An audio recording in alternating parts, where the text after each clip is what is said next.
नमः सिद्धेभ्यः नमः सिद्धेभ्यः ॐ नमः सिद्धेभ्यः सदोषि शान्त्या विहितात्मशान्ते शान्ते विधाता शरणं गतानां भूयाद्भवक्लेश भयोपशान्ते शान्ते जिनो मे भगवान् शरण्य। बोले शांतिनाथ भगवान की जय, पार्श्वनाथ भगवान की जय, चोईसो भगवान की जय। बोले आचार्य गुरु विद्यासागर जी महाराज की जय।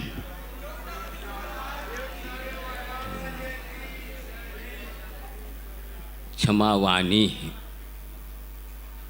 अभी तक हम लोग वाणी में केवल क्षमा है, इसलिए बार बार क्षमा वाणी करना पड़ रहा है। यदि मनुष्य होता तो यह कार्यक्रम बहुत आनंद संपूर्ण होता। मैंने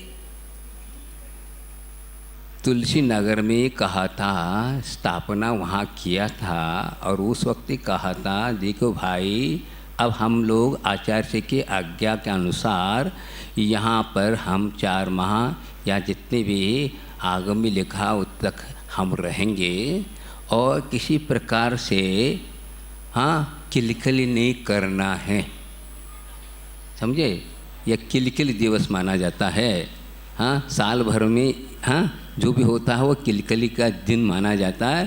तो हम लोगों ने बहुत कुछ देखा सुना, लेकिन ये हो नहीं रहा है सही सही। अब हम लोग आप लोगों के विषय में गुरु महाराज को क्या कहें, कुछ भी हो कोई बात नहीं। ये तो देखो क्षमा सभी मांगते हैं, क्षमा मांगने का अधिकारी वह है जो अंतरंग से पश्चाताप करता है। यदि अंतरंग से पश्चाताप नहीं करता, ऊपरी करता, फिर यह अनेक प्रकार की गांठें बढ़ती जाती है। तो वैसे देखा है अभी हम लोगों को अभी 1.5 माह रहना है, पुनः एक बार क्षमा याचना करना पड़ेगा हम लोगों को, समझे। आप लोगों की ओर से बोल रहा हूँ, मैं अपनी तरफ से नहीं बोल रहा हूँ, क्योंकि चतुर्मास अभी चल रहा है, उसके अंत में बोलना पड़ेगा ना। चतुर्मास की दिवाली के बाद फिर दिवाली होगी, कषाय की दिवाली हो जाए तो फिर तो हम अपनी भूल को स्वीकारें और भूल को सुधारें और भूल ना करें, समझे क्या कहा। भूल को स्वीकारता है, अवश्य वह भूल को सुधारता है और वही व्यक्ति आगे जाकर के भूल नहीं करता है। मूल में यही कहा होता है, छद्मस्त हैं, सबके पास बारूद भरा हुआ है, लेकिन उस बारूद को ठंडा करने के अभिप्राय को लेकर के हम निकले हैं।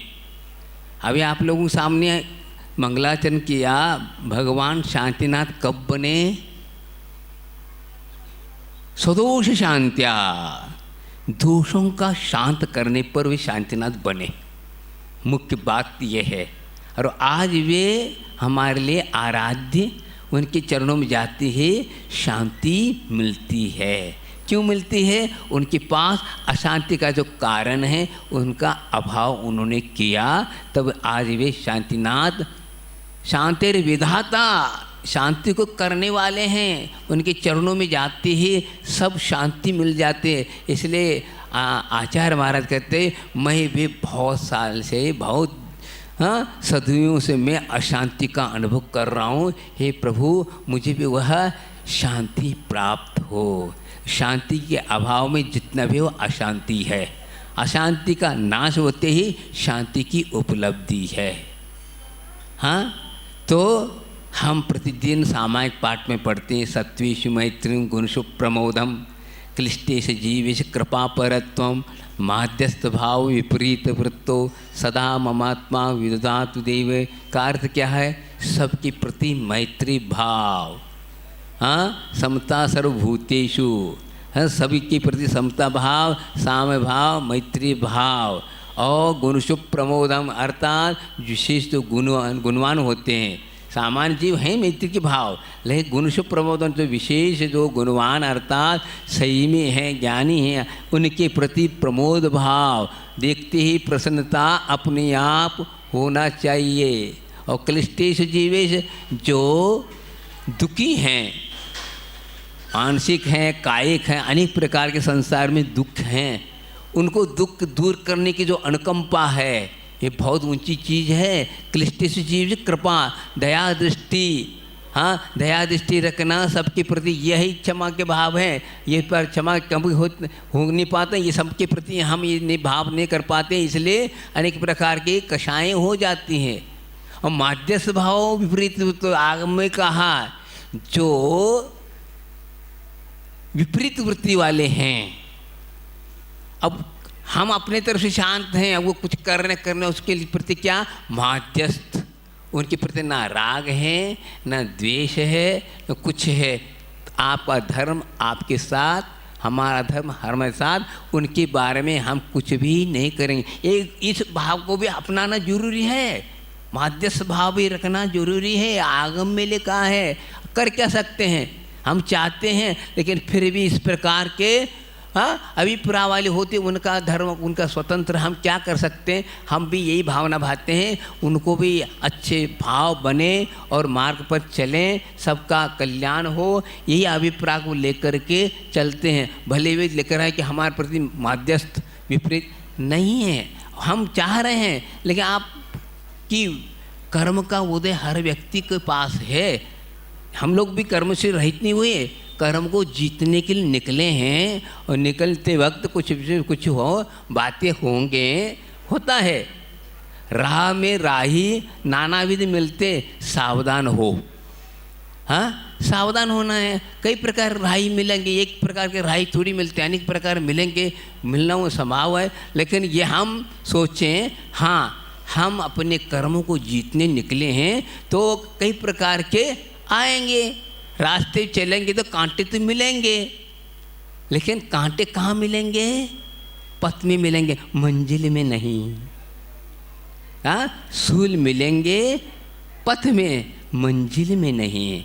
तो हमें जो है मंजिल को पाना है, इसलिए उन कांटों को भी हम फूल बना करके चलेंगे तो अवश्य हमारे लिए वह मंजिल मिलेगा, अन्यथा नहीं मिलेगा। कांटों की ओर दृष्टिपात करते रहेंगे, फूल को नहीं समझेंगे तो अवश्य ये हम यहीं मंजिल तक नहीं पहुंच पाएंगे। ऐसा ही कई बार हुआ, अभी तक हम पथ में ही हैं, लेकिन पथ में है कि भटके हैं ये पता नहीं चल रहा है, क्योंकि इस प्रकार की व्यवहार हो जाते हैं तो हम अभिप्राय को, अपना लक्ष्य कुछ कहीं और मुड़ान लेते हैं। ये बात ठीक नहीं। हम अपने को दृढ़ता के साथ उन सूलों को हम फूल बनाते चलेंगे तो यह क्षमावनी महापर्व क्या होगा, बड़ा आनंद होगा। आप लोगों का आशीर्वाद है गुरु महाराज का, इसलिए हम लोग आए। हम अपनी तरफ से नहीं आए, हम आचार्य गुरु महाराज के आदेशानुसार आज्ञा का अनुपालन करते हुए यहाँ आपकी नगरी में 4 माह रहने का आप लोगों को सौभाग्य मिल रहा है। हम भी समझ रहे हैं सब कुछ हो रहा है, तो सभी लोगों के होता है ध्रुवी क्षेत्र काल भाव के निमित्त से फल मिला करते हैं, लेकिन उस चीज़ को हम समझते हुए माहौल को हम क्या ठंडा बनाने का चेष्टा करना, यही सही क्षमावानी है। क्या प्रति समय कुछ न कुछ प्रतिकूलताएं तो चलती ही रहती है, लेकिन उन प्रतिकूल को अनुकूल बनाना ही क्षमावानी है और कुछ नहीं। जैसे अभी 2 दिन पहले मैंने तत्वासूत्र का अर्थ कर रहा था 9वें अध्याय का, उसमें 22 परिचय है। 22 परिचय को मुनिराज पालन करते हैं। कैसे करते हैं? जितनी भी है सब प्रतिकूल हैं, इन प्रतिकूल को अनुकूल बनाना ही परिचय जय कहलाता है। इसीलिए हर प्रकार के लोग रहते हैं, कई प्रकार के आते हैं। हमारा मुख्य तो उपादान है, उपादान की ओर दृष्टिपात करें, निमित्त को नहीं, क्योंकि हमारे में उपादान में कमी होने के कारण निमित्त इस प्रकार का प्रभाव पड़ रहा है। नहीं तो क्या होता, समझे। देखिए पार्श्वनाथ भगवान जी 10 भव तक, हाँ, उनके पास इस प्रकार का बारूद था, इसलिए वे चुपचाप बैठे रहे। वह कमठ करता रहा, जब अंदर का बारूद समाप्त हो गया, कमठ अपने आप चुप बैठ गया।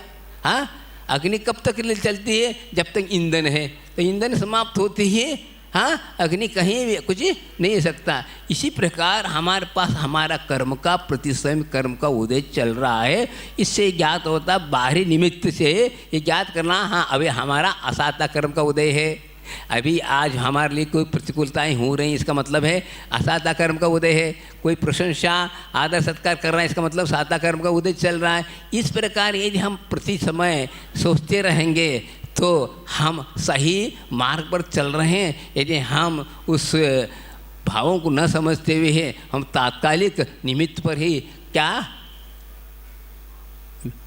टूट पड़ते हैं, तो हमारा जो लक्ष्य है वह लक्ष्य हमारा सही नहीं वो माना जाएगा। क्योंकि लक्ष्य वाला कि ये अपने आप ही समझता, हाँ ये सब अलग अलग हैं।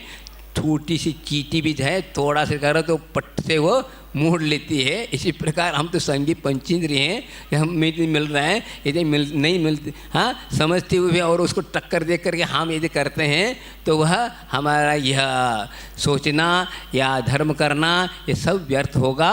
कर्म निद्रा के लिए हम निकले हैं, तो उन कर्मों को हम नाश तभी कर सकेंगे सब द्रव्यक्षेत्रकाल भाव को देख करके हम अपने मार्ग को प्रशस्त करते हैं, तो हमारे लिए वह मंजिल मिलेगी। बोले पार्श्वनाथ भगवान की बोधि समाधि परिणाम शुद्धि स्वात्मोपलब्धि शिव शोक सिद्धि चिंतामणि चिंतित वसुदाने त्वामुंद मानस मवास दे।